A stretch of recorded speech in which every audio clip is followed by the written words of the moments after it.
45 number में ध्यान दीजिए। 45 में कहता है कि किसी खरीदार के लिए कौन सा अधिक लाभप्रद होगा। मतलब कि हम यहाँ पर 3 कंडीशन देखते हैं। देखिए 3 कंडीशन देखते हैं। पहला में माना कि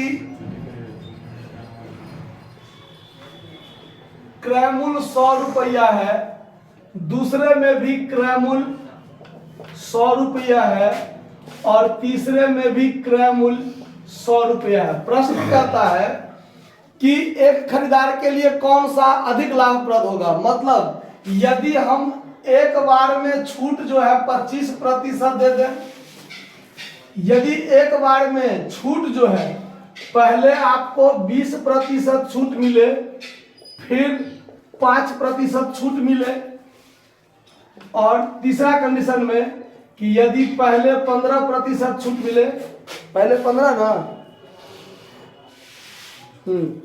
पहले 15% छूट मिले, फिर 10% छूट मिले।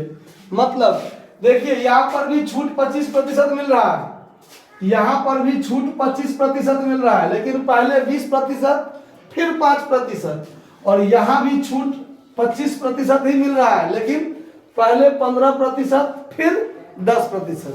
तो मान लीजिए आप कहीं खरीदने जाइएगा तो आपको किस में फायदा लगेगा, तो निकाल कर देखिए कि क्रय मूल्य 100 रुपया है। मान लीजिए मैं खरीदार हूं, मैंने 100 रुपया में खरीदा, हमको पहले 25% छूट मिला, तो छूट बराबर कितना हो जाएगा 100 रुपया का 25%, हमको 25 रुपया छूट मिला, तो शुद्ध क्रय मूल्य क्या हुआ, शुद्ध क्रय मूल्य मेरा क्या हुआ, 100 में से 25 हमको छूट मिल गया, तो हमको कितना देना पड़ा, 75 रुपया देना पड़ा।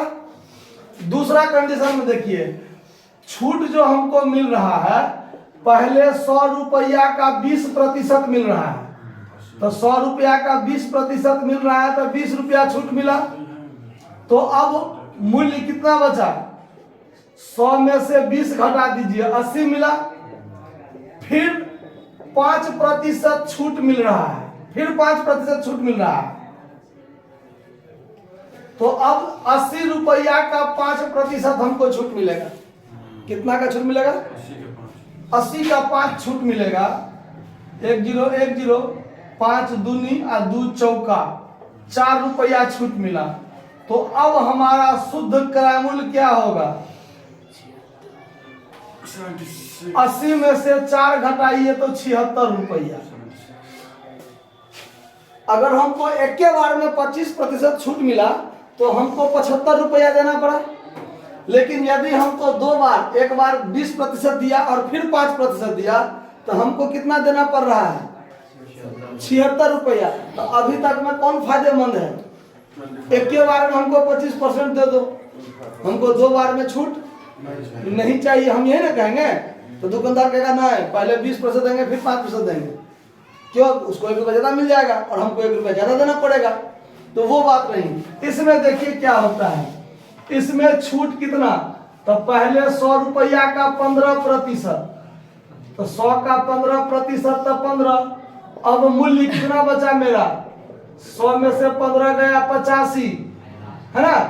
अब फिर हमको छूट मिल रहा है, फिर 10% छूट, तो अब 85 का 10% देगा छूट, तो 8 रुपया 50 पैसा देगा। तो हमारा शुद्ध क्रय मूल्य कितना हो जाएगा, 85 में से 8.5 रुपया घटा दीजिए, तो 76.5 कितना हो जाएगा, 76.5 ना, 76 8 84 85, ठीक। हमको कितना देना पड़ेगा शुद्ध क्रय मूल्य, 76 रुपया 50 पैसा देना पड़ेगा। तो मैं एक खरीदार हूँ, क्रेता हूँ, तो मेरे हिसाब से ज्यादा फायदेमंद कौन होगा, 25।